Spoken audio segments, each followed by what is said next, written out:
சரி, இன்றைக்கு பாடத்துக்கு வருவோம். இன்றைக்கு STPM ஃபர்ஸ்ட் செமஸ்டருக்குள்ள பாடத்தில் ஒரு பாடத்தை அறிமுகப்படுத்துகிறேன். இப்போ தான் உங்களுக்கு செமஸ்டர் ஆரம்பிச்சிருக்காங்க. தமிழ் மொழியில் இருக்கிற ஒரு பாடப்பகுதியை உங்களுக்கு நான் இன்றைக்கி அறிமுகப்படுத்துகிறேன். நீங்களும் இதை தொடர்ந்து ஃபாலோ பண்ணிக்கிட்டு வரலாம். உங்களுக்கு ஃபர்ஸ்ட் செமஸ்டருக்கு தமிழ் மொழிக்கு ABCD 4 பகுதியில் வச்சுருக்காங்க. AB தமிழ் மொழி சம்பந்தமானது, CD இலக்கிய பகுதி சம்பந்தமானது. நான் அந்த இலக்கிய பகுதி சம்பந்தமான இந்த C பிரிவில் இன்றைக்கு ஒரு பகுதியை உங்களுக்கு அறிமுகப்படுத்துகிறேன். C பிரிவில் 2 பாடப்பகுதிகள் மாணவர்களுக்கு தேர்வுக்கு வச்சுருக்காங்க. ஒன்று பாரதியார் எழுதின குயில் பாட்டு, இன்னொன்று நம்ம உள்ளூர் கவிஞர் அமரர் காரைக்கால் எழுதின புரியா புதிர் அப்படின்ட்டு. நம்ம பாரதியார் எழுதின குயில் பாட்டை உங்களுக்கு அறிமுகப்படுத்துகிறேன். அப்புறம் புரியா புதிர் பற்றி யோசிப்போம். நம்ம இந்த குயில் பாட்டு பாரதியார் எழுதுனது. பாரதியார் ஊரறிஞ்ச கவிஞர், நாடறிஞ்ச கவிஞர், உலகமகா கவி பாரதியார். பூக்கடைக்கு விளம்பரம் தேவையில்லைன்னு சொல்லுவாங்க. பாரதிக்கு அறிமுகம் தேவையில்லை. இப்போ நான் பாரதியை பற்றி அறிமுகப்படுத்தி உங்ககிட்ட இருக்கிறது அது இமயமலைக்கே முண்டாசு கட்டி பார்க்குற மாதிரி. அது இமயமலை அப்படியே பார்வைக்கு தெரிகிறது, அதுக்கு அலங்காரம் தேவைப்படாது. அதனால் பாரதிக்கு அறிமுகம் தேவையில்லைன்னு நினைக்கிறேன். இருந்தாலும் தேவைப்படுற இடத்துல ஏதாச்சும் 1-2 சில புதிய செய்திகள் நான் தெரிஞ்சுக்கிட்ட செய்தி உங்களுக்கு சொல்கிறேன்னே. இப்போதைக்கு நேரம் பாடத்துக்கு போகும். நமக்கு இதுக்கே நேரம் போத மாட்டேது, நீண்ட நேரம் ஆயிடுது. பாரதியார் அவர் எழுதின பாரதியார் கவிதைகள், அந்த அவர் கட்டுரைகளும் எழுதுறாரு. அவர் பத்திரிகை ஆசிரியர் இருந்தார். பாரதியார் கட்டுரைகள்னு ஒன்று பாரதியார் கவிதை நூலோட அது பெருசாக இருக்கும், தொகுத்திருக்காங்க பாரதியார் கட்டுரைகள்னு. அப்புறம் அவர் ஒரு நாவல் கூட எழுதினார், நான் நிறைய, அதாவது ஞானராதம் அப்படின்னு சொல்லிட்டு. அப்புறம் பாரதியார் சிறுகதைகளும் எழுதினார். அதெல்லாம் அவர் அவ்வளோ வெற்றி பெறலை. எதுவும் சிறுகதைகள் இன்னும் ஒரு சம்பவத்தை எழுதுகிற மாதிரி தான் இருந்துச்சு. அவர் கவிதையில் தான் வெற்றி பெற்றார் பாரதியார். அதனால் பாட்டுக்கூற புலவன் பாரதி அப்படின்னா அதில் சந்தேகம் இல்லை. சாதாரண உலகமாக கவி, அதான் சொல்கிறேன்னா கடைசியாக சொன்ன பாரதி பற்றி சொன்னால் ஒரு உலகமாக கவி, நாட் இந்திய கவி, தமிழ்நாட்டு கவி அப்படின்னு இல்லை. சரி, அவர் சமகாலத்தில் வந்த கவிமணியே பாட்டுக்கு ஒரு புலவன் பாரதியடா, அவன் பாடலை பண்ணோடு ஒருவன் பாடினானடா, கேட்டு இருகிருத்து போனேனடா, அந்த கிறுக்கல் உலர்மொழி பொறுப்பாயடான்ட்டு பாரதியை பற்றி அப்படியே பேசிக்கிட்டு போவார். ஒரு 2 பக்கத்தை தாண்டி 3 பக்கத்துக்கு நீண்ட கவிதை எழுதியிருப்பார். பாரதியும் பட்டி காட்டானுன்னு சொல்லிட்டு அவரோட பரிசு பெற்ற நூல் மலரும் மாலையும் இல்லை. சரி, அது பேச ஆரம்பிச்சுன்னா அதுலேயே டைம் ஓடிடும், விட்டுட்டு இங்கே வர பார்ப்போம். இந்த பாரதியாரோட கவிதைகள் படைப்பில் 3 கவிதைகள் சிறப்பானதாக சுட்டுவாங்க ஆய்வாளர்கள். ஒன்று அவர் எழுதின பாஞ்சாலி சபதம், மகாபாரத கதையோட ஒரு கூறுபாடு. அது அன்றைய இந்திய சுதந்திர போராட்டத்தை மையமாக வச்சு அந்த அடிப்படையை பின்னணியாக கொண்டு இதை எழுதியிருப்பார். 2 அவர் எழுதின குயில் பாட்டு, இது ஒரு கதை பாடல், ஒரு தத்துவ பாடல். 3 அவர் எழுதின கண்ணன் பாடல்கள், உதிரி பாடல்கள், ஒரு 23 பாட்டு பாடியிருப்பார். இது 3 சிறப்பித்து பேசப்படுறது, அவரோட பாரதியாரோட தனி அடையாளம் அப்படின்ட்டு. மற்ற கவிதைகள் அந்தந்த ரசிகர்களோட விருப்பத்தை பொறுத்து சிறப்பாக இருக்குது, இது சிறப்பாக இருக்குது, அது சிறப்பாக இருக்குன்னு அவங்கவுங்க விரும்புகிற பகுதியை கூறுறது இயல்பு. சரி, நம்ம இன்னைக்கு நேராக குயில் பாட்டுக்கு வந்துடுவோம். ஏன்னா உங்களுக்கு தேர்வுக்கு குயில் பாட்டு தான் வச்சுருக்காங்க. நான் நேரடியாக பாடத்துக்கே வர்றேன். ஏன்னா பாரதி பற்றி பேச நிறைய இருக்குது. பேச ஆரம்பித்தா 2-3 மணி நேரம் பத்தாது. ஸோ வகுப்பாக இருந்தால் வகுப்பில் பேசலாம், நேரத்தை எடுத்துக்கலாம். இது வீடியோ போடுறதுனால சுருக்க சொல்ல வந்த செய்தி நேரடியாக சொல்லிடணும் அப்படின்ற ஒரு கட்டுப்பாட்டில் இருக்கிறதா இருக்குது. ஒரு கட்டுப்பாடு மாதிரி இருக்குது. எனக்கு கொஞ்சம் சொல்ல முடியலையேன்ற தயக்கத்தோடு தான் பாடத்துக்கு போகிறேன். நான் வகுப்பில் பிள்ளைங்கிட்ட என்னால் சொல்ல முடியுது. ரொம்ப ரசித்து விவரித்து சொன்னால் பிள்ளைங்க ரசித்தாங்க. இங்கே உங்ககிட்ட பேசுகிறதுக்கு நேரம் இல்லை எனக்கு. அப்போ நான் பாடத்தோடையே போட முடியாது இன்றைக்கி, அதை பார்த்தனாக்க. அதனால் இன்றைக்கி பார்க்கணும். நம்ம இந்த பாரதியார் எழுதின குயில் பாட்டு மொத்தம் 746 அடிகள் கொண்டது. ஓகே, கலிவெண்பா இலக்கண அமைதி பெற்று இயங்கிறது, கலிவெண்பான்னு சொல்லுவாங்க. 746 அடிகள் கொண்டது. மொத்தம் 9 பாப் எழுதியிருக்காரு. அதில் நம்ம தேர்வுக்கு முதல் 5 பாப் வச்சிருக்காங்க மாணவர்கள் தேர்வுக்கு. நேரடியான தேர்வுக்கு வந்து இறங்கிடுறேன். இது குயில் பாட்டு, குயில் பாடுற பாட்டு அப்படின்ட்டு. சரி, இந்த குயில் பாட்டு நம்ம பாடத்துள்ள போகிறதுக்கு முன்னே குயில் பாட்டில் என்ன தான் சொல்லப்பட்டிருக்கு, என்ன இதுன்னு ஒரு கதை பாணியாக சொல்கிறேன். அதை மனசில் உள் வாங்கிக்கிட்டிங்கன்னா அப்புறம் கவிதையை விரிவாக்கம் பண்ணும்போது உங்களுக்கு அந்த அடிப்படையை விட்டு வெளியில் ஓட மாட்டீங்க. ஓ, இதைத்தான் சொல்லியிருக்காரு அப்படின்னு. அப்போ உங்களுக்கு இந்த கதை தெரிஞ்சிருச்சுன்னா கவிதை படிக்கும்போது அந்த வார்த்தைகளும் உங்களுக்கு விளங்கும். ஏன்னா இதைத்தான் சொல்ல வர்றாரு அப்படின்னுக்கிட்டு ஒன்றுமே தெரியாமல் நேராக இப்போ நான் கவிதை எடுத்து உங்களுக்கு விளக்கம் கொடுத்தேன்னா என்னமோ டிரான்ஸ்லேஷன் சொல்லி கொடுக்குற மாதிரி இருக்கும். இது ஒன்றும் மர்ம கதைலாம் ஒன்றும் இல்லை. இதான் பரீட்சைக்கு தானே படிக்கிறோம். சுவாரஸ்யம்லாம் கெட்டு போகிறதில்ல. கதையிலே சுவாரஸ்யமாக நம்ம கேட்க முடியும். சரி, இப்போ அதோட குயில் பாட்டை அதை கதை பாணியில் சொல்கிறேன். பிறகு கவிதையை விரிவாக்கம் பண்ணி படிப்போம். இந்த செய்யுள்லாம் படிக்கிறப்ப விரிவாக்கம் பண்ணி சொல்கிற மாதிரி சொல்கிறேன் நான். இப்போதைக்கு கதையை பார்ப்போம். அதாவது பாரதியார் வந்து கொஞ்ச நாள் பாண்டிச்சேரியில், அதாவது புதுச்சேரின்னு சொல்லுவாங்க, பாண்டிச்சேரி புதுச்சேரின்னு, இது பாரதியார் வளர்ந்த ஊர், பிறந்த ஊர். இந்த பாண்டிச்சேரி வந்து பிரெஞ்சுக்காரன் கையில் இருந்துச்சு, இந்தியா வெள்ளைக்காரன் கையில் இருந்துச்சு. பாரதியார் பிடிக்கிறதுக்கு வாரண்ட் வெளியாக்கணும்னு அவருக்கு வேண்டியவர்கள்லாம், நீங்கள் இங்கே இருக்காதீங்க, உங்களுக்கு ஜெயிலில் போட்டால் மக்களுக்கு சுதந்திர உணர்ச்சி தூண்டி விட ஆள் இருக்க மாட்டாங்க, நீங்கள் கொஞ்ச நாளைக்கு அங்கே போய் பாண்டிச்சேரியில் இருங்க, அப்புறம் நிலைமை சரியானவொன்னு வந்துடலான்ட்டு. அவரும் வேண்ட விருப்பாக தான் போனார். நான் ஏன் இவங்களுக்கு பயந்துட்டு போகணும்லாம் அவர் எப்பயுமே அப்படி தான் வீரமாக பேசுவார் பாரதியார். அப்புறம் எல்லாம் அவங்களோட அன்புக்கு கட்டுப்பட்டு பாண்டிச்சேரிக்கு போயிருந்தார். அப்போ பாண்டிச்சேரியில் தங்கியிருந்த சமயத்தில் அங்கே தான் பாரதிதாசனோட தொடர்பு ஏற்படுச்சு. அதை பற்றி பேசணுனாலே அப்புறம் பாடம் நேரம் போயிடும். எனக்கு ஆசையாக தான் சொல்லணும்னு நேரம் குறுக்கிறது, அதனால் வகுப்பு சூழ்நிலை ஏற்படுற இடத்துல சொல்கிறேன். ஸோ இப்போ என்ன ஆச்சு, பாரதியார் பாண்டிச்சேரியில் இருக்கார். புது இடம், புது நபர்கள், எல்லாமே பழக்கமான குறைவு. அவர் துருத்துருன்னு இருக்கிற மனுஷன், ஒரு இடத்துல உட்காந்துருக்கிறல, அதனால் அப்படியே நடந்துக்கிட்டு போய்கிட்டு வந்துட்டு இருப்பார். பெரும்பாலும் பாரதிதாசன் வீட்டு வழியாக தான் போயிட்டு வந்துக்கிட்டு இருப்பார். பாரதிதாசனுக்கு அப்போ இவர் தான் பாரதியார் தெரியாது, ஒரு வேடிக்கையாக இருக்கும் அவர் பார்க்கறதுக்கு. அவருக்கு சரி விடுவோம், என்னையும் மீறி கதை இழுத்துக்கிட்டு போகுது. இப்போ பாரதியார் அங்கே என்ன சொல்கிறாரு, கதவுள்ள வர்றேன். அங்கே புதுவை நகரம் பாண்டிச்சேரி, காலையில் சூரியன் உதயமாகிற காட்சியை வர்ணிக்கிறாரு. வர்ணிச்சிட்ட பிறகு அங்கே அதாவது ஒரு நெருப்பு பந்து கடல்லிருந்து தோண்டி வர்ற மாதிரி இருக்கு அப்படின்னு வர்ணித்து கதையை ஆரம்பிக்கிறார்.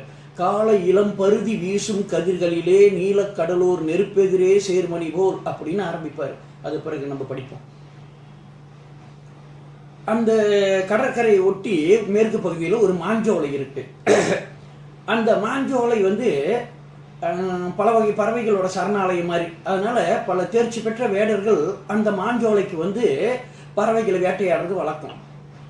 அன்னைக்கு பாரதியார் அந்த சோலைக்கு போன அன்னைக்கு ஏதோ ஒரு வேடர்களுக்கு ஏதோ திருவிழா போட்டிருக்கு, ஏதோ ஒரு அயாஜி வந்துருச்சு போட்டிருக்கு, யாரும் வரல வேட்டைக்கு.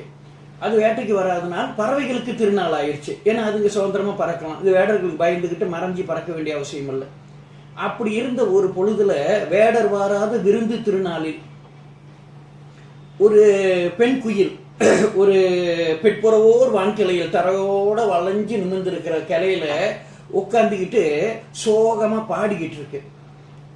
மற்ற பறவைகள் எல்லாம் காலை கடனை மறந்து, அதாவது அந்த பாட்டோட இனிமையில இசையில கேட்டு அப்படியே ரக்கை அடிச்சுக்கிட்டு அப்படியே ரசிச்சு கேட்டுக்கிட்டு இருக்குங்க. ஏஆர் ரஹ்மான் மியூசிக்ல பாடுதுன்னு வச்சுக்கோங்களேன்.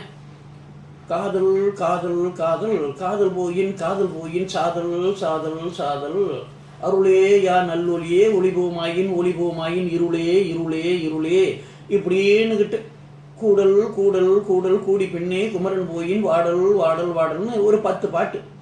அப்புறம் அந்த பாடத்துக்கு வரும்போது தெளிவாக சொல்லித்தாங்க. அப்படி பாடுது. அப்படிதான் பாட்டு கேட்கறதுக்கு அப்படிதான் இருக்கு. அவ்வளோ ஒரு இனிமையாக இருக்கிற மாதிரி இருக்கு அந்த பாட்டை கேட்கறதுக்கு. எப்படி இருக்கு அப்படின்னா, இந்த பாட்டு இதோட இனிமை கவிஞருக்கு எப்படி இருக்கு, அதாவது வானத்து மோகினி அப்படியே குயில் உருவம் எடுத்து வந்து அப்படியே அமுதத்தை அப்படியே தேன்ல களைஞ்சி அப்படியே காற்றுல பறவை விட்ட மாதிரி இருக்கு. அது வந்து காதல படும்போது இந்த மின்னல் தாக்குற மாதிரி அப்படி ஒரு இனிமையான சுவையா இருக்கு. அது எப்படி இருக்குன்னா, அது கேட்கும்போது இந்த கவிஞர்களுக்கு அப்படியே ஒரு கனவு காட்சி, ஒரு ஓவிய காட்சி மாதிரி தெரிகிற மாதிரி அப்படி இருக்கு அவருக்கு. அவரை மெய் மறந்து கேட்டுக்கிட்டு இருக்காரு. இல்லையம்மா, இப்படி ஒரு பாட்டை கேட்டது இல்லையே, அந்த குயில் என்ன அங்காட்டா பாடுது, பீஜாவா இருக்கு. நமக்கும் அப்படியே குயில் உருவம் கிடைச்சிச்சுன்னா இந்த குயிலையே காதல் பண்ணி இது கூட கூடி குமால் அடிச்சு சந்தோஷமா வாழலாமே இல்லைன்னா இந்த சந்தோஷத்தில் இப்படியே செத்துற மாட்டோமா? ஓகே, நாதக்கண்ணிலே நம் உயிரை போக்கோமோ என்று பலவெண்ணி ஏக்கமுறை பாடிட்டாள். அப்படியே ஏங்க வச்சிருச்சு இவர் அந்த பாட்டு கேட்டதுன்னு ஒன்று. அந்த சூழ்நிலையில அவர் சொல்றாரு, அன்னைக்கு குயில் பாடிச்சே அந்த பாட்டோட அர்த்தமெல்லாம் எனக்கு தெரிஞ்சிச்சு. குக்கு கூவென குயில் பாடும் பாட்டினிலே தொக்க பொருள் எல்லாம் தோன்றியதன் சிந்தைக்கு, அதெல்லாம் எனக்கு தெரிஞ்சிச்சு. ஆனா அதோட இனிமையான அந்த குரல் வளத்துக்கு நான் எங்க போவேன், உங்ககிட்ட அது எப்படி நான் பாடி காட்ட முடியும்? அந்த குரல் வளம் இல்லையே அப்படின்னு நொந்துக்கிறார். இப்ப நொந்துகிட்ட கவிஞர் அடுத்து என்ன பண்றாரு, அந்த பாட்டு முடிஞ்சு. அந்த பாட்டு முடிஞ்ச உடனே மற்ற பறவைகள்லாம் அது அது பறந்து பிரேக்ஃபாஸ்ட் எடுக்க போயிடுச்சுங்க. அது அது நேஷனல் மண் உச்சான சாப்பிட்றதுக்கு பறந்து போயிடுச்சுங்க பசியார். அந்த குயில் மட்டும் சோகமா அந்த மரக்கிளையில் உட்காந்து இருக்கு. அப்ப கவிஞர் இங்கிருந்து போனாரு, அந்த குயிலை பார்த்தாரு. குயிலே, உனக்கு ஏற்பட்ட சோகம் என்ன? அங்காட்டான பறவையா பிறந்திருக்க, அழகா இருக்க, இனிமையா பாடுற, எல்லாரும் மயங்கிற மாதிரி, ஏன் உன் பாட்டுல ஒரு சோகம் துணிக்குது, உனக்கு எந்த சோகம் என்ன அப்படின்னு கேட்கிறாரு. அந்த குயிலும் மானுடவர் பேச்சிங்களோர் மாயமொழி கூறுது, மனுஷாவை போல பேசுது இவர்கிட்ட. ஐயா, எனக்கு நான் கேவலமான பறவை இனத்துல பிறந்துட்டாலும் என் உடல்ல உள்ள மாற்றங்கள்லாம் இருக்கு, இதனால மானக்குலை வரும்னு பார்க்காம உங்ககிட்ட எல்லாத்தையும் சொல்றேன். தேவர்களுக்கு என் மேல் ஏற்பட்ட கருணையினாலோ அல்லது தெய்வத்துக்கு என் மேல் ஏற்பட்ட கோபத்தினாலேயோ எல்லாரும் மனிதர்கள் பேசுற மொழியெல்லாம் எனக்கு விளங்குது, பறவைகள் மொழியெல்லாம் விளங்குது.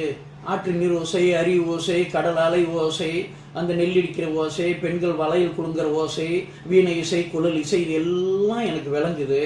இந்த துன்பத்தில் இருக்கேன், காதலை வேண்டி கரைகின்றேன், இல்லை எனில் சாதலை வேண்டி தவிக்கின்றேன் அப்படின்ட்டு ஒரு மானுட பெண் உணர்வோடு நான் துன்பப்பட்டுக்கிட்டு இருக்கையா அப்படின்ட்டு அப்படி இப்போ சோகமா புலம்புது.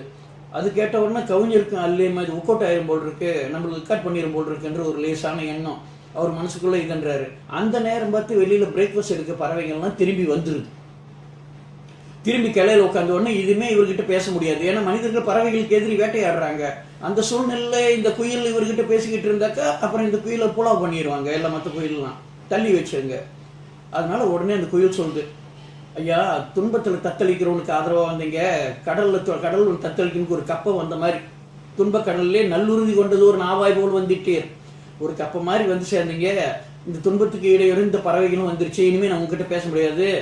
அதனால இந்த காதல்னா அது லேசப்பட்டது இல்லை, காதல் வழிதான் கரடு மூடாம் என்பார். அதனால ஐயா, நீங்க இன்னைக்கு போயிட்டு 4 நாள் கழிச்சு வாங்க.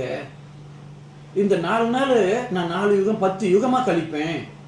என் உயிரையே கொண்டு போறீங்க, நீங்க வராட்டும் உசுரோடுக்கு மட்டும் செத்தே போயிடுவேன் அப்படின்னா என்ன அர்த்தம்? ஒர்க் அவுட் ஆயிடுச்சுன்னு அர்த்தம். கவிஞருக்கு அப்படி பறக்கிற மாதிரி மிதக்கிற மாதிரி இருக்கு. இவர் எப்படி ஒர்க் அவுட் ஆகுமான்னு யோசிச்சா அதே வழியே வருது. பல நழுவி பால் விழுந்து, அது நழுவி வாயில் விழுந்து, அது வலிக்கு வயிற்றுக்குள்ள போய் விடுவுது. அந்த ரேஞ்சுக்கு போயிடுச்சு. ஓகே, அப்ப என்ன ஆச்சு? அப்படி சொல்லிட்டு ஒரு வாரீரேல் ஆவிதறியே நருந்திருவீர் 4ஆம் நாள், பாவி இந்த 10 நாளை இந்த 4 நாளை 10 யுகமாய் கழித்திடுவேன் அப்படின்னு புலம்பி அவர் எங்க தன் கண்ணெதிர்க்கு பிரிஞ்சு போறது தான் மனசு தாங்காதுன்னு அவர் அங்க இருக்கும் போதே அது பறந்து போயிடுச்சு. எப்படி போன பிறகு கவிஞருக்கு எப்படி இருக்கு, அப்படியே பேய் அரைஞ்ச மாதிரி இருக்காரு. 20 பேய் கொண்டவன் போல் கண்ணு முகமும் கலியேறி. ஒரு பேய் அடிச்சாலே எந்திரிக்க முடியாது, 20 பேய் அடிச்ச மாதிரி தட்டு தடுமாறி வீட்டுக்கு வராரு. அப்படி வீட்டுக்கு வந்து அவரால் முடியல. குளிக்கிறாரு, உடம்பு நனையில, சாப்பிட்றாரு, இலையில் பார்த்தா அப்ப சாப்பாட்டுல அப்படியே குயில் பாடுற மாதிரி இருக்கு, தண்ணி எடுத்தா தண்ணியில குயில் சிரிக்கிற மாதிரி இருக்கு. சாப்பிட்டா வயிறு நிறையில, குடிச்சா தாகம் அடங்கல, கட்டினா கையில் இடுப்புள் நிக்க மாட்டுது, படுத்தா தூக்கம் வர மாட்டுது. நாளொன்று போவதற்கு நான் பட்ட பாடம் அனைத்தும் தாளம் படுமோ தறிபடுமோ யாரு படுவார் அப்படின்ட்டு படாத பாடுபட்டு ஒரு நாள் பொழுது கழிச்சிட்டாரு. காலையில் தூங்கி எந்திரிச்சாரு. அந்த குயில் 4 நாள் கழிச்சு வர சொன்னிச்சு. இது காதலாச்சே, காதல் லேஸ் போட்டதா? உங்கூட்டு காதல் எங்கூட்டு காதல், இது மனிதர் புரிந்து கொள்ள மனித காதலே அல்ல, இது அதையும் தாண்டி புனிதமானது, குயில் காதல். ஓகே, குயில் காதல். மறுநாள் காலையில் எந்திரிச்ச உடனே அவர் எரியாம அவர் கால்கள் பல்ல கூட விளக்குல கையே அவர் கால்கள் அப்படியே சோலை நோக்கி போக ஆரம்பிச்சு. காதல் காதல். ஆனா அவர் மேல தப்பு இல்லையா? அவர் என்ன சொல்றாரு, இந்த மன்மதன் இப்படி கையில ரிமோட் கண்ட்ரோல் வச்சுக்கிட்டு இந்த பிள்ளைங்க இந்த பொம்மையை ஓட விட்டு ஒடியார விட்டு இந்த ஃபிளைட்லாம் பறக்க விட்டுக்கிட்டு இருக்கானுங்களே, அந்த மாதிரி மன்மதன் ரிமோட் கண்ட்ரோல் வச்சுக்கிட்டு இவரை ஏற்கிறானா மன்மதனார் விந்தையினால். ஓகே, அதனால இவர் அவர் அறியாம சோலைக்கு போய்கிட்டு இருக்காராம். பண்றதெல்லாம் பண்ணிவிட்டு எப்படி நழுவுறாரு பாருங்க. அங்க சோலைக்கு போறாரு, வேற எந்த காட்சியில் குயிலே தேட்டு போறாரு, வேற எந்த பறவையும் அவருக்கு சந்தோஷமாயிடுச்சு. நல்லதா போச்சுடாப்பா, எதுவும் இல்லை, ரிலாக்ஸா நம்ம ஜிகு கிட்ட பேசலாம் அப்படின்னு அங்கேருந்து போன உடனே குயிலை தேடுறாரு. அன்னைக்கு பார்த்த மரத்தடியில் குயில் இல்லை, அப்படியே துடிச்சு போயிட்டாரு. எங்கடா குயில் காணுன்னு தேடிக்கிட்டே இருந்தா இன்னொரு இடத்துல ஒரு மரக்கிளையில குயில் உட்காந்து இருக்கு. அப்படி கீழே பார்த்தா ஒரு நோஞ்சாங்குரங்கு அப்படி உட்காந்து இருக்கு. குயில் அப்படியே அப்படியே அப்படி இழுத்துக்கிட்டு கண்கள் நீர் வழிய, ஓகே, கண்கள் நீர் வழிய என்ன பேசிக்கிட்டு இருக்கு. கவிஞருக்கு பொண்ணை கடுப்பாயிருச்சு. என்னமோ நடக்குது, தப்பு தாண்டான்னு கத்தியில் கை வச்சுட்டாரு. இடுப்பு பட்டா கத்தி கத்தி இருக்காரு. சோலை உள்ள போறாரு இல்லையா. அப்புறம் யோசிச்சாரு, இல்லை இல்லை அவசரப்படக்கூடாது, எதுக்கும் என்ன நடக்குதுன்னு பார்ப்போம், ஒளிஞ்சிருந்து கேட்போம், முடிவு எடுக்கக்கூடாது அப்படின்னு சொல்லிட்டு ஒரு ஓங்கு மரத்தின்பால் ஒளிந்து நின்று கேட்கையிலே, ஒரு பெரிய மரத்து பின்னால மறைஞ்சு நின்று கேட்கிறாரு. கேட்டா இந்த குயில் பிளடி ஃபுல் குயில் என்ன பேசுது அப்படின்னா குரங்கிட்ட பேசுது. குரங்கு எவ்வளோ வசதி பேச முடியுமோ அவ்வளோ பேசி மனசால எவ்வளோ மட்டப்படுத்தணும்னா அப்படியே மட்டப்படுத்தி பேசுது.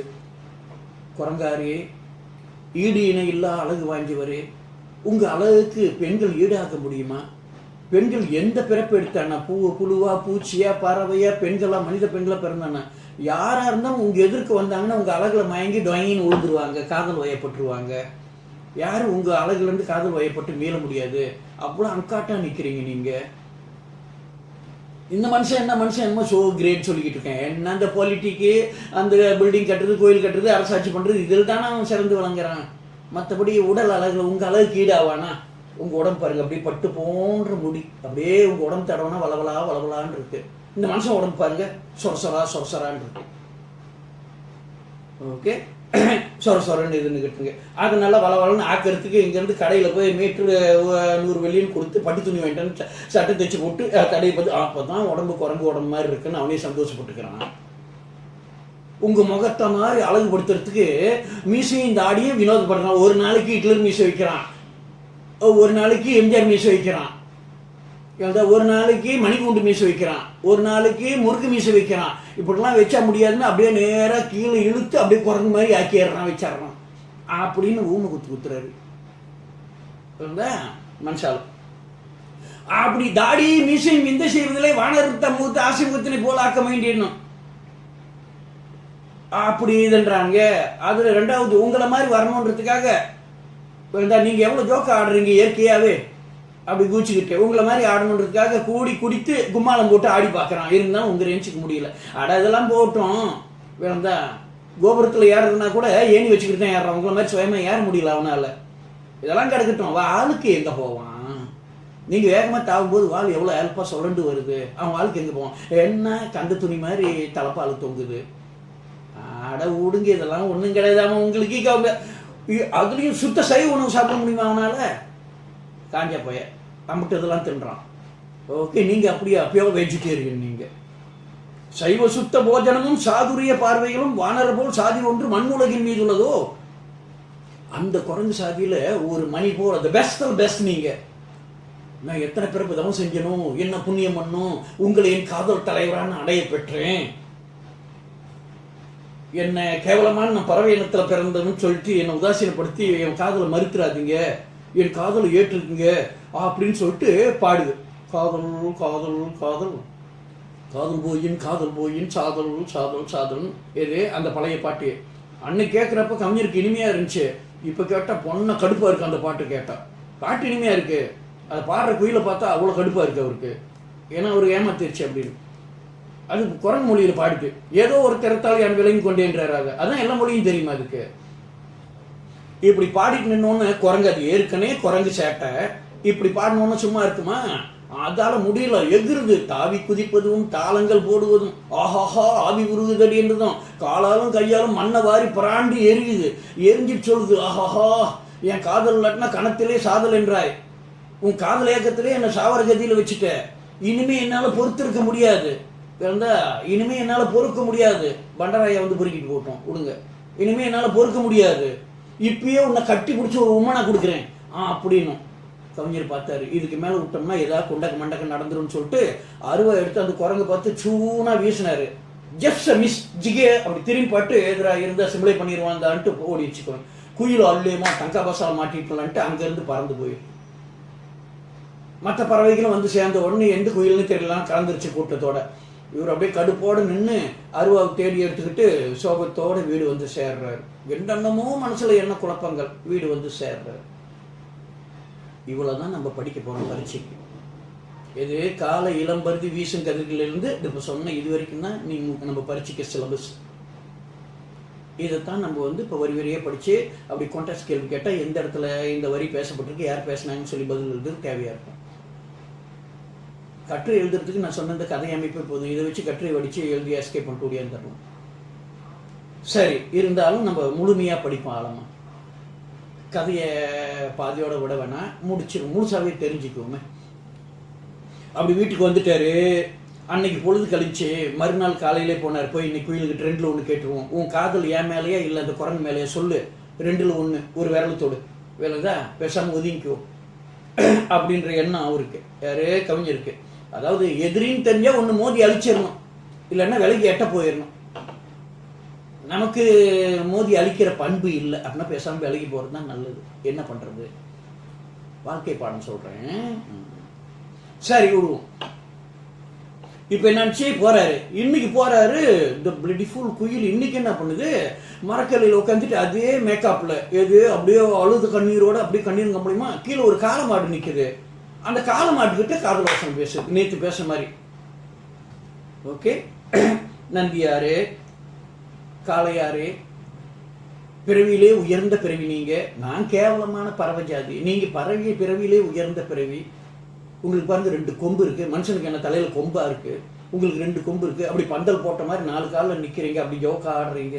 இந்த மனுஷன் என்னமோ சோ கிரேட்ன்றான், அவனையே நீங்க தான் வண்டியில் உட்கார வச்சு இழுத்துக்கிட்டு போறீங்க. உங்க அளவுக்கு ஈடு ஆக முடியுமா?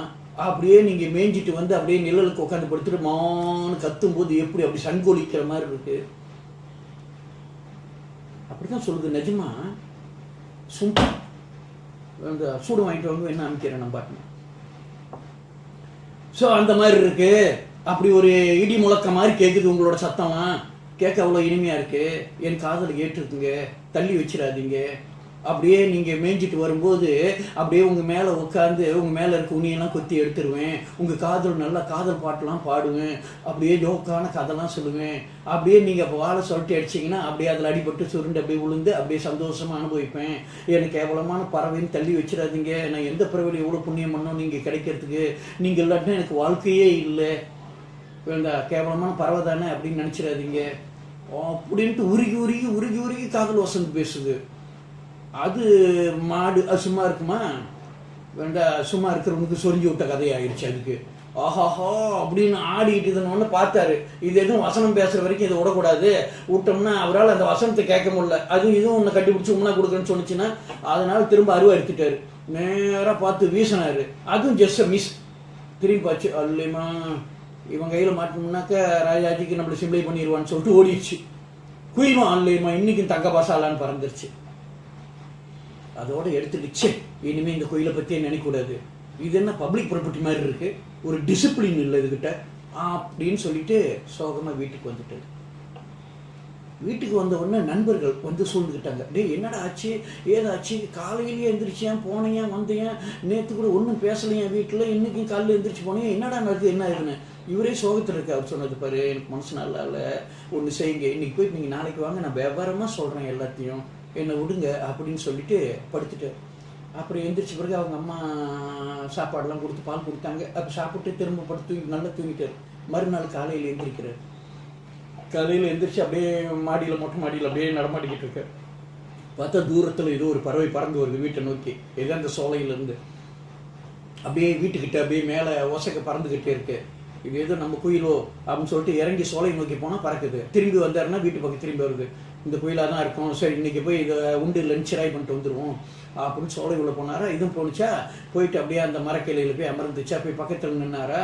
அது குயில் சொல்லுது, ஏன்பா உங்களை 4 நாள் கழிச்சு வர சொன்னேன், மறந்துட்டீங்களா, என் நினைப்பு இல்லையா உங்களுக்கு அப்படின்னு அப்படியே அன்பொழுது கேட்குது. எதுவுமே நடக்காத மாதிரி பரிசுத்த ஆய் மாதிரி கேட்குது.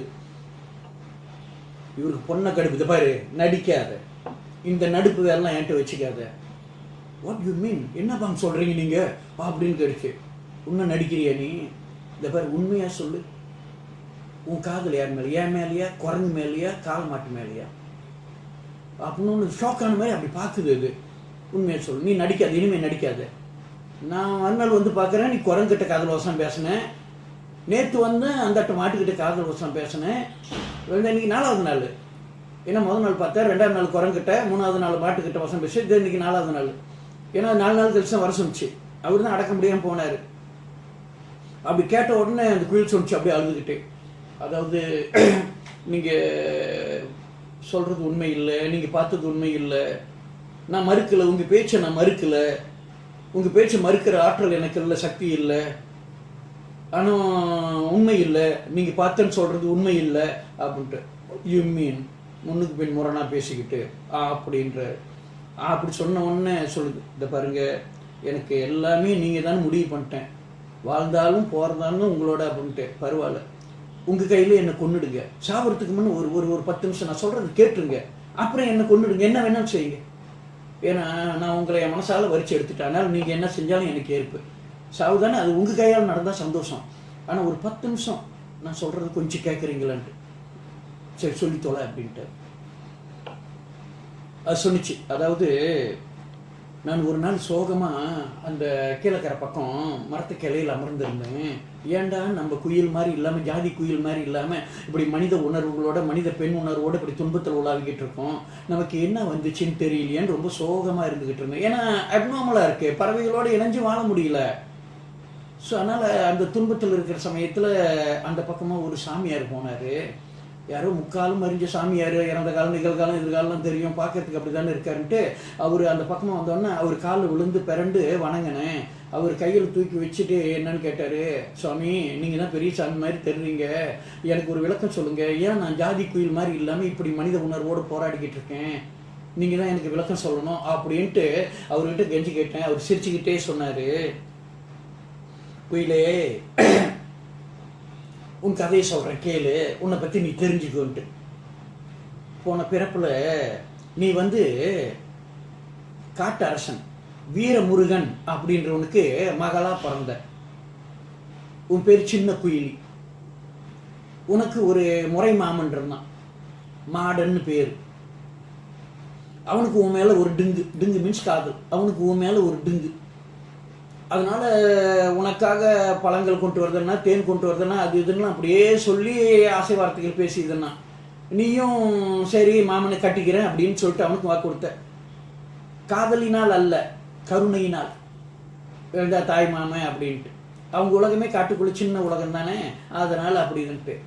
இப்படி இருந்த சூழ்நிலையில் என்ன நடந்துச்சுன்னா, ஒரு நாள் நீ உன் தோழிகளோட பசமலம் போயிருந்த.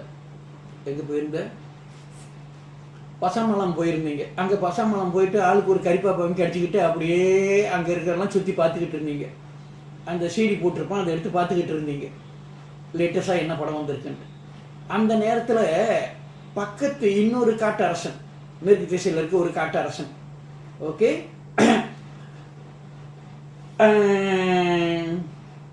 வீரமுருகன், அவன் மொட்டை புலியன் பேர் அந்த காட்டரசனுக்கு, மொட்டை புலியன் அப்படின்னு பேர். அவன் உடனே என்ன பண்ணான், அந்த மொட்டை புலியனுக்கு நெட்டை குரங்குன்னு ஒரு மகன் இருக்கான்.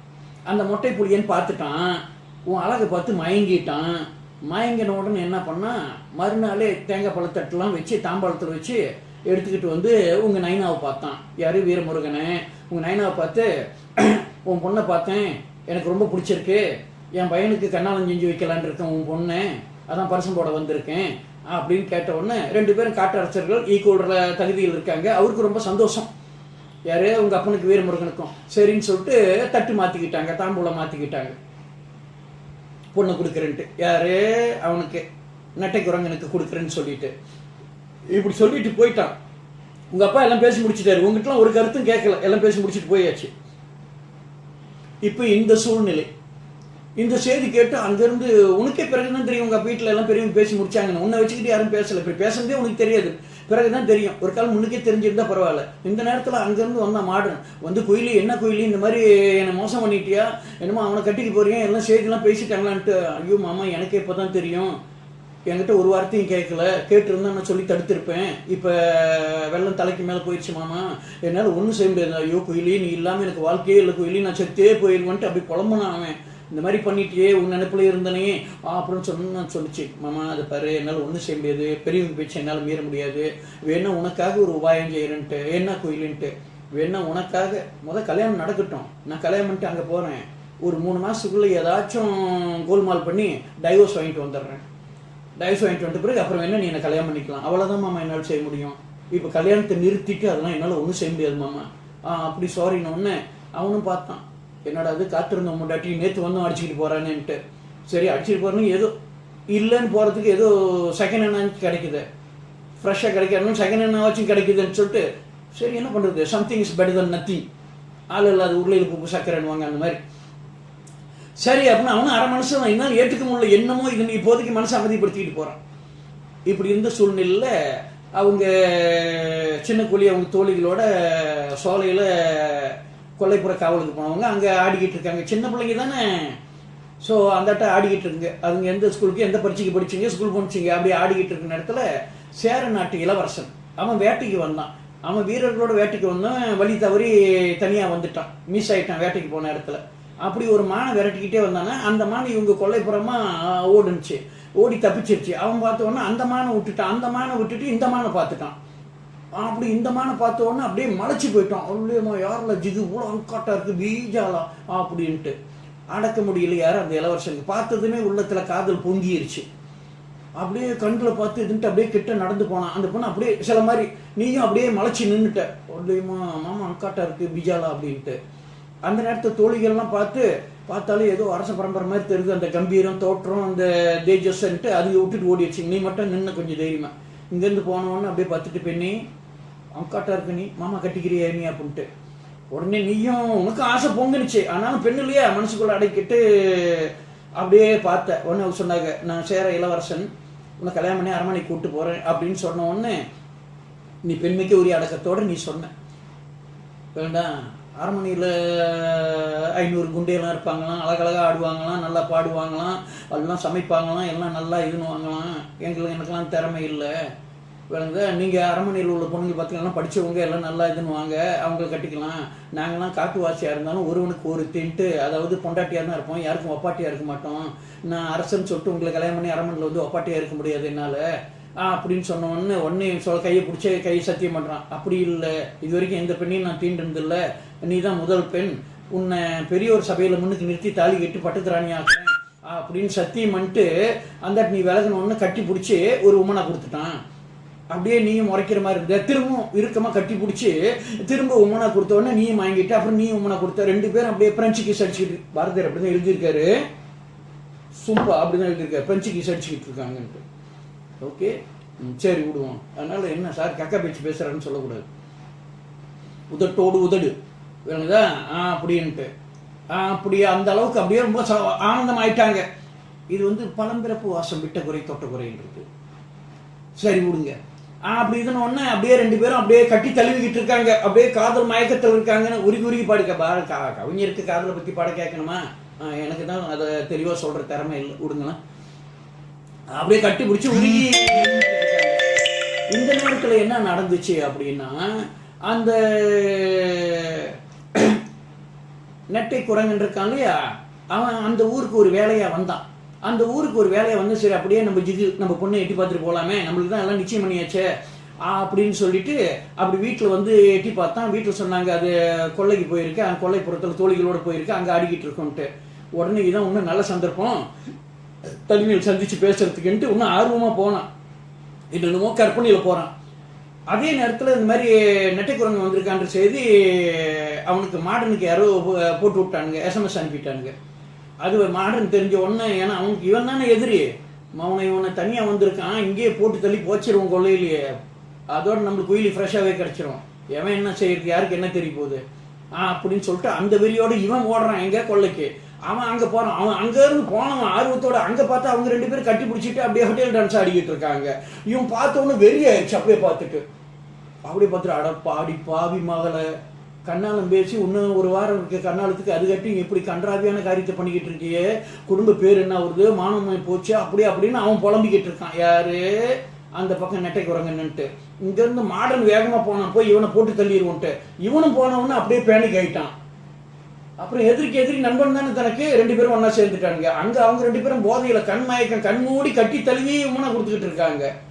இங்கே 4 கண்கள் தீப்பொறி பறக்க வெறியோட பார்க்குது, அங்கே 4 கண்கள் போதையில். இது பாரதியாரோட வார்த்தைகள் சொல்கிறேன். அப்படி 2 பேரும் என்ன பண்ணாங்க, பொறுக்க முடியல, இதுக்கு மேலே பொறுக்க முடியாது அப்படின்னு சொல்லிட்டு 2 பேரும் உடைவாளை எடுத்து அப்படியே அது யாரும் அந்த இளவரசன் முதுகுல போட்டாங்க. 2 வெட்டு போட்ட உடனே அப்படியே அவன் திரும்பிட்டான். யார்? இளவரசன். அப்படியே திரும்பினவன், ஏன்னா 2 வெட்டு உங்கூட்டு வெட்டி எங்கூட்டு வெட்டு இல்லை, அப்படி வெட்டினா எவ்வளோ அப்படின்னு சொல்லிட்டு அப்படி திரும்பினாங்க. திரும்பி அருவா எடுத்து 2 வீச்சு தான், 2 பேர் தலையும் துண்டா விழுந்தானுங்க. மாடனும் செத்தான், அவன் குரங்கனும் செத்தான்.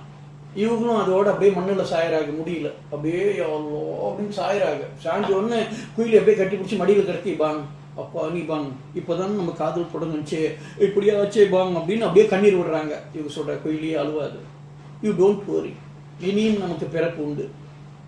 இந்த பிறப்புல தான் இந்த நாதாரிங்க இந்த நாய்ங்க நம்மளை சேர விடாமல் பண்ணிருச்சு, விட்டு தள்ளு, அடுத்த பிறப்புல நம்ம பிறப்போம், நம்ம அடுத்த பிறப்புல இனிமையாக வாழ்வோம், அழாத அப்படின்னு கண்ணீர் துடைக்க கையை தூக்கணும்னு அப்படியே டொயங்கன்னு ஒன்று செத்துட்டாங்க. இளவரசனும் செத்துட்டான், குயிலையும் செத்தாச்சு. ஒரு பிறவி முடிஞ்சு. அப்போ கொஞ்ச நாள் அந்த ஏக்கத்திலே குயிலையும் செத்துக்குது. அடுத்த பிறப்பு அந்த சேர இளவரசன் இந்த பிறப்புல ஒரு கவிஞனா ஒரு புலவனா பிறந்திருக்கான். ஓகே, ஒரு ஊர்ல ஒரு காரியமா இங்க வருவான், விளங்குதா? இந்த ஊருக்கு வருவான்.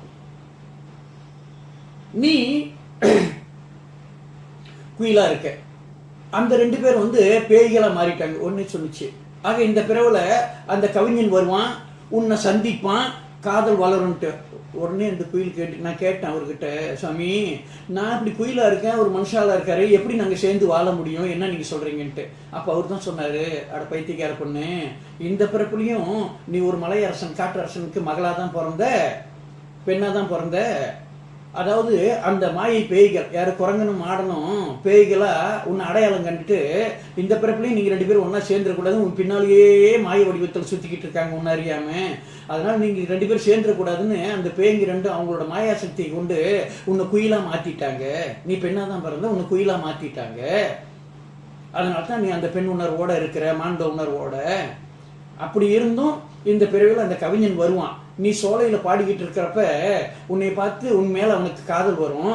அது தெரிஞ்சு அந்த பேய்கள் 2 குரங்கனும் ஆடணும் இந்த பிறவிலையும் நீங்க 2 பேரும் ஒன்னா சேராம இருக்கணுன்றதுக்காக அந்த கவிஞனுக்கு ஐயம் ஏற்படும்படி, உன் மேல சந்தேகம் வரும்படி அவன் உன்னை காண்றதுக்கு அவளோட வரும்போது, அதாவது நீ அந்த குரங்கன் கிட்டையும், குரங்கா வடிவம் காட்டி இருக்கிற அந்த குரங்கன் கிட்டையும் மாடன் கிட்டையும் அப்படியே காதல் வசனம் பேசுற மாதிரி ஒரு மாயை காட்சியை அந்த புலவன் கண்ணு முன்னுக்கு தோற்றுவிப்பாங்க. அதை நம்பி அந்த கவிஞனும் உன் மேல வெறுப்பு கொண்டு போய் நிற்பான். பிறகு நீ அவனோட பேசுற சூழ்நிலை ஏற்படும். அதுக்கு பிறகு நடக்கிறது நீயே தெரிஞ்சுக்கோ. எனக்கு பூஜைக்கு மணி ஆச்சு, நான் கிளம்புறேன், அந்திகால பூஜை செய்யணும்னு சொல்லிட்டு போயிட்டாரு அந்த சாமியார் அப்படின்னு சொல்லிட்டு. இதுதான் அவர் சாமியார் சொன்னது. அவர் சொன்னதுல ஒரு வார்த்தை கூட கூட்டியோ குறைச்சோ சொல்லலை.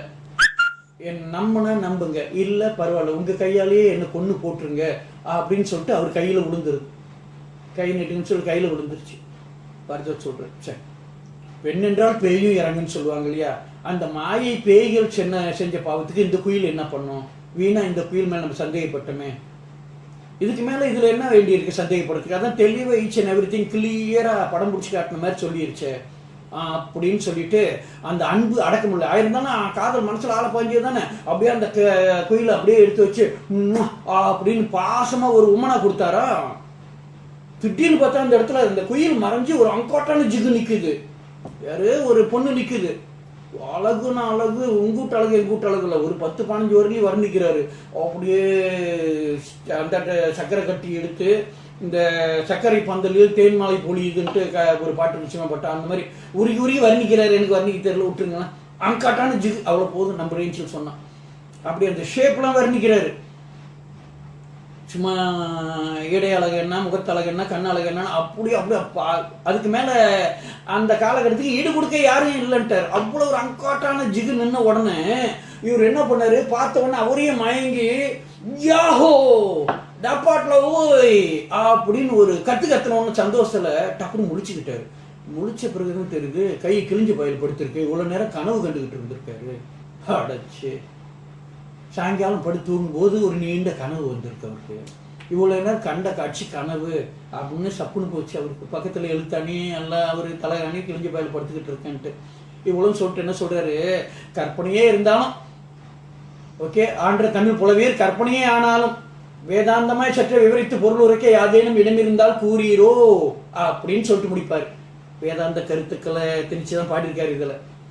ஓகே, அதனால வேதாந்தமாய் சற்றே விவரித்து பொருள் உரைக்க, இதுல வேதாந்த அடிப்படையில் பொருள் உரைக்க யாதேனும் சற்றே இடம் இருந்தால் கூறீரோ, ஏதாச்சும் இருந்தா சொல்லுங்கன்ட்டு. கால இளம்பருதி வீசும் கதிர்கள்லேன்னு ஆரம்பிச்சவரு சற்றே இடம் இருந்தால் கூறீரோன்னு சொல்லிட்டு 746 வரையில முடிச்சிருப்பார். இதுதான் குயில் பாட்டு. இதுதான் குயில் பாட்டு. ஓகே, நம்ம தேவைக்கு குயில் குரங்கு கிட்ட பேசுறதோட முடிஞ்சு போச்சு. இது நீங்கள் தெரிஞ்சுக்கிறதுக்காக இப்போ இவ்வளோ நேரம் அப்படியே சொல்லிட்டு இருந்தால் கடைசியில் கனவு ஒன்று உங்களுக்கு ஒரு மாதிரி இருக்கும். நம்மளும் தான் கனவு காண்றோம். நம்ம கனவுல எங்கே ஜிகு வருது, நாய் விரட்டுது, பேய் விரட்டுது. ஓகே, தூங்குறதுக்கே பயமாக இருக்குது. சரி, இனி 5 பாடல்கள் தேர்வுக்கு இருக்கு. 5 பாப்பு, சின்ன சின்ன பாப் தான். ஸோ முடிஞ்சால் ஒரு பாடமாக 5 பாடங்களாக வரிசையாக போடுறேன். இன்றைக்கு இந்த கதை அளவில் நிறுத்திட்டு அடுத்த ஒரு பாடலை சொல்ல முயற்சி பண்ணுறேன்.